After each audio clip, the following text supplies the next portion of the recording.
Messieurs les chefs d'État et de gouvernement, Monsieur le Président, Mesdames et Messieurs les ministres, Mesdames et Messieurs les ambassadeurs, Mesdames et Messieurs les parlementaires, mon général, Monsieur le Préfet, Monsieur le Président du Conseil régional, Monsieur le Président du Conseil départemental, Monsieur le maire, Mesdames et Messieurs en vos grades et qualités, chers vétérans, Mesdames et Messieurs. Aux premières heures de la nuit du 15 août 1944, la côte méditerranéenne, encore sous occupation allemande, était plongée dans les ténèbres. Soudain, au Canadel, le chef de gare fut tiré de son sommeil par une voix pressante. « Qui est là ?» demanda-t-il, craignant d'être arrêté sur le champ par la Gestapo. À travers les volets, la voix, celle du capitaine Albert Torel, lui répondit « Ouvrez, c'est l'armée d'Afrique. » L'armée d'Afrique. Le chef de gare ouvrit, incrédule, bouleversé. Certes, 2 mois après le débarquement de Normandie, alors que les armées du Reich refluaient en catastrophe, beaucoup s'attendaient à une attaque des Alliés en Provence pour s'emparer des ports de Méditerranée en eau profonde et prendre les armées du Reich à revers. Certes, même retardée, l'opération Dragoon se préparait depuis des semaines sur des maquettes bâties grâce aux renseignements de la résistance française. Elle avait été engagée à partir du 9 août, lors de l'embarquement des centaines de milliers de soldats français, anglais, américains, à Tarente, Oran ou Brindisi. Et plus personne ne pouvait en douter depuis que la plus grande flotte jamais vue en Méditerranée, 2000 navires américains et britanniques, croiseurs, destroyers, contre-torpilleurs, avisos, transporteurs de troupes, s'étaient rassemblés au large de la Corse. Certes aussi, les jours précédents, les raids aériens des Alliés avaient été si nombreux que les églises de la côte, à Saint-Maximin ou au Lavandou, avaient renoncé par avance à célébrer la messe du 15 août.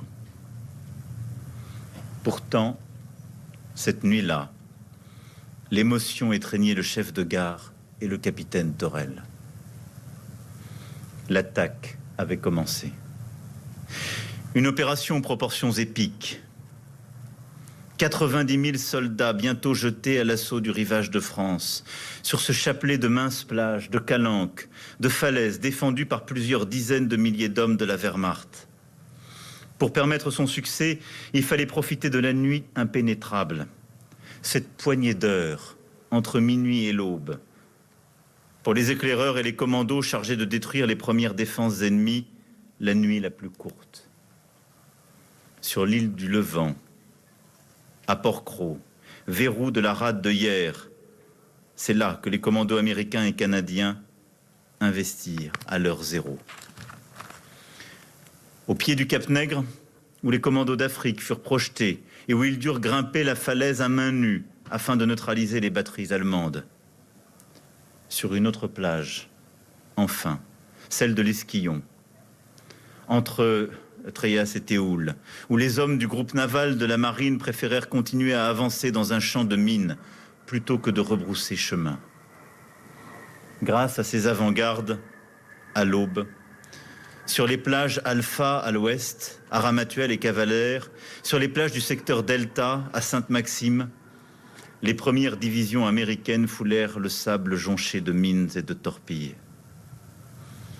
Bientôt, sous les bombes allemandes et les tirs des bunkers érigés par Rommel, l'extraordinaire carrousel des barges de débarquement se mit en mouvement.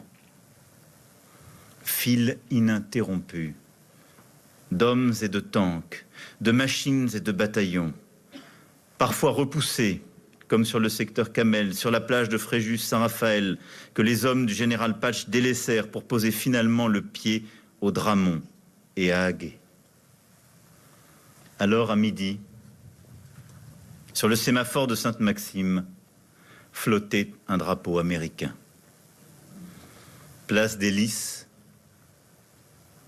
Les soldats allemands arrêtés, défilaient, les mains en l'air. Le lendemain, la jonction s'opérait à travers les collines des morts, avec les plus de 9000 Américains et Canadiens du général Frédéric, parachutés dans la plaine de l'Argence, sur une zone dégagée par la résistance. Il y avait eu le 6 juin en Normandie, mais ce jour-là, ce n'était pas la même chose, confia l'un des hommes du général de Lattre. Ce n'était pas la même chose. Car ici, en Provence, débarquèrent au total 230 000 soldats français, solidement armés et préparés par nos alliés américains. Un grand nombre d'entre eux, spahis, goumiers, tirailleurs africains, antillais, marsouins du Pacifique, n'avaient jamais foulé le sol de la métropole et découvraient un littoral de rochers rouges. D'autres s'étaient au contraire évadés de France, comme ce marin de la France libre, débarqué plage des Sardinots, sans nouvelles de sa famille depuis 4 ans, qui se dirigea vers sa maison de Sainte-Maxime et tomba dans les bras de son père. Beaucoup, comme Yorghi Colli, né au Tchad, ou Mohamed Belhadj, venu d'Algérie, tous deux faits compagnons de la libération après-guerre, s'étaient déjà illustrés pour leur bravoure dans les batailles de Tunisie et d'Italie. Certains, sur le croiseur américain Parker, pavoisé du drapeau tricolore, entonnèrent avant l'assaut une inoubliable Marseillaise. Leurs éclaireurs, comme le lieutenant-colonel Bouvet, l'un des héros de l'ascension du Cap-Nègre, prirent 1 minute dans la nuit pour porter à leurs lèvres un peu de sable des plages varoises, le sable de la France retrouvée.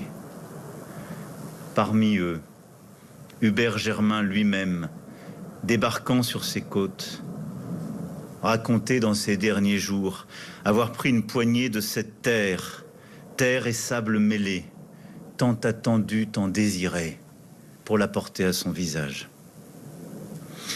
Des centaines connurent ce sol de France pour quelques heures seulement. Tel Albert Torel, l'homme de la gare du Canadel, tombé le lendemain à l'assaut de la pointe de la Fossette, en même temps que son ordonnance, Mohamed Ben Bakr. Ces hommes de l'armée française s'appelaient François, Boudjema, Harry, Pierre, Niakara. Ils venaient de Corse et du Poitou, du Pacifique et d'Algérie, du Sénégal, du Maroc et des Ardennes. Officiers de l'Empire ou enfants du Sahara, natifs de la Casamance ou de Madagascar, anciens poilus de Verdun ou jeunes hommes précipités dans l'étrange défaite. Ils n'étaient pas de la même génération. Ils n'étaient pas de la même confession. Ils n'étaient pas de la même condition. Ils étaient pourtant l'armée de la nation, armée la plus bigarrée et la plus fervente. Ils étaient pour leur chef, le général de Lattre de Tassigny, à la fois les grognards passés par Monte Cassino ou la Libye, et des cœurs encore jeunes, pleins de l'enthousiasme des volontaires de 1792.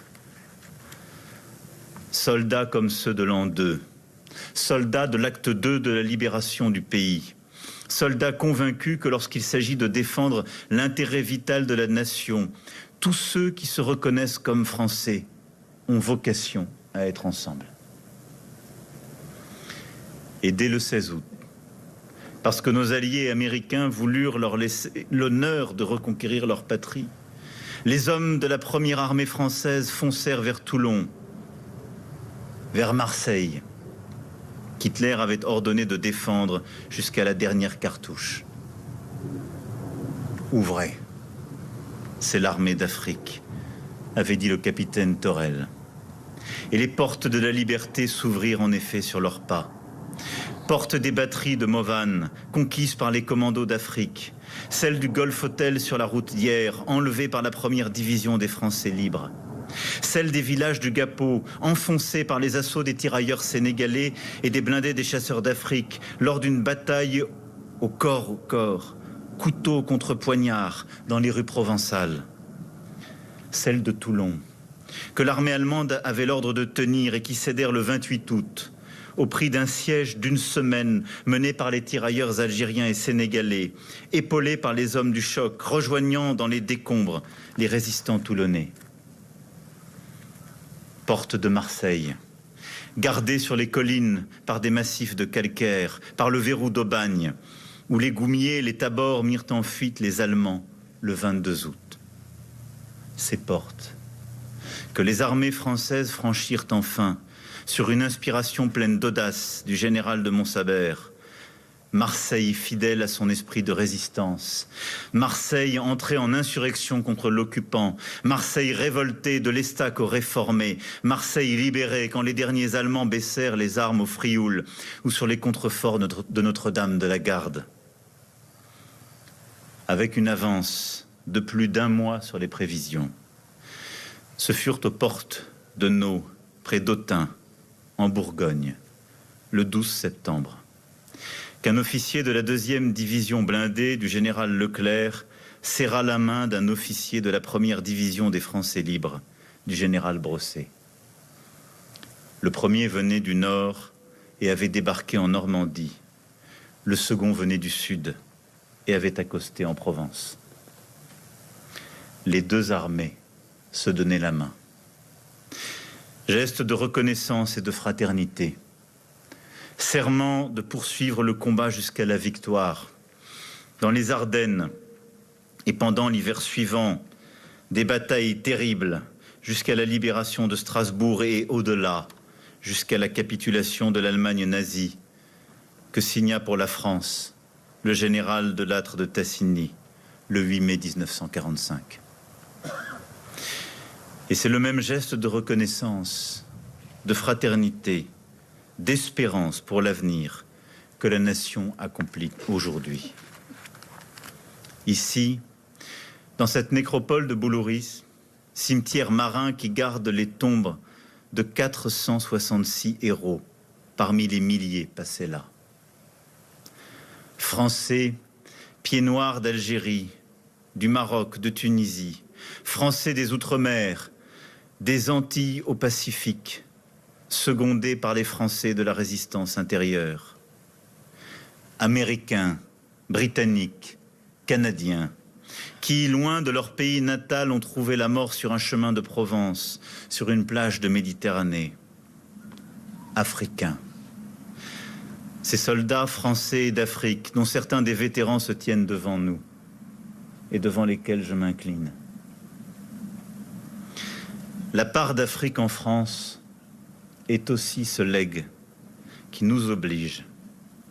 Et je salue aujourd'hui la présence des présidents du Cameroun, de Centrafrique, des Comores, du Gabon, du Togo.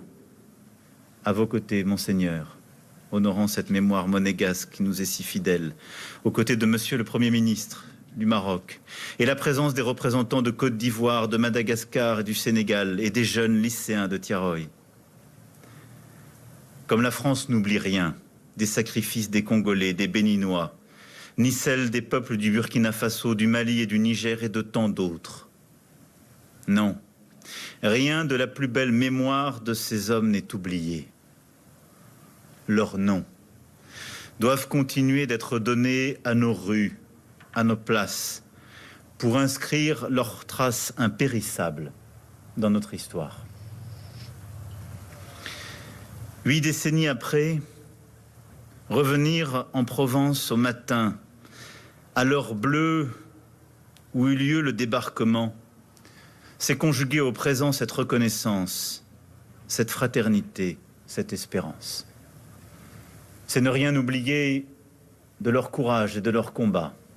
C'est rappeler, comme vous venez de le faire, Monsieur le Président, l'importance en effet de ne rien céder de ces valeurs et de ces batailles.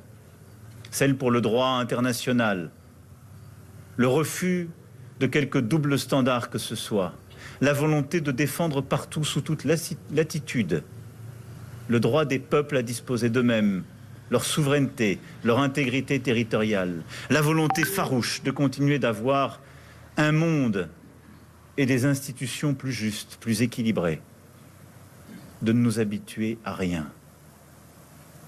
Ce message d'espérance que vous venez de porter à l'instant, c'est l'espérance en ce 15 août, comme tous les matins du monde, dans la victoire universelle du droit et de la paix. Fraternité pour les peuples du monde aujourd'hui en lutte pour leur liberté et le droit à disposer par eux-mêmes de leur destin.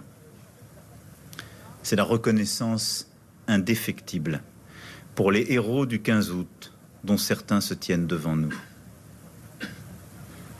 Tous ont accompli ce jour-là et les suivants une œuvre dont ils connaissent et dont ils connaissaient alors les immenses périls. Et pourtant, ils l'ont fait. Avec cette audace bravache et avec cette force irrécusable, leur rendre hommage aujourd'hui, c'est saluer ces hommes qui sont nos héros, parce qu'ils se sont hissés au-delà des falaises du Cap Nègre, au-delà de la peur et de l'impossible, au-delà de la souffrance et des risques. Ils l'ont fait, conscients de se battre pour une cause bien plus grande que les falaises, les périls et même leur vie, prêts à s'effacer pour que la France vive libre, dans ce songe d'une nuit d'été, et chaque jour ensuite. Sur leurs visages et sur les visages de nos vétérans, sur les tombes des héros, dans ce tremblement des pins, passe aujourd'hui un souffle venu de Provence. Ce souffle, c'est celui du sacrifice, de la volonté, de l'unité. Il rend l'impossible possible, il donne son sens à l'effort, il dessine toujours pour la nation la voie d'un invincible été, ce souffle du 15 août qui nous anime et fait encore de nous un peuple irréductiblement libre, celui qui ce jour-là fut libéré aussi par cette armée d'Afrique. Nous n'oublions rien. Vive la République, vive la France.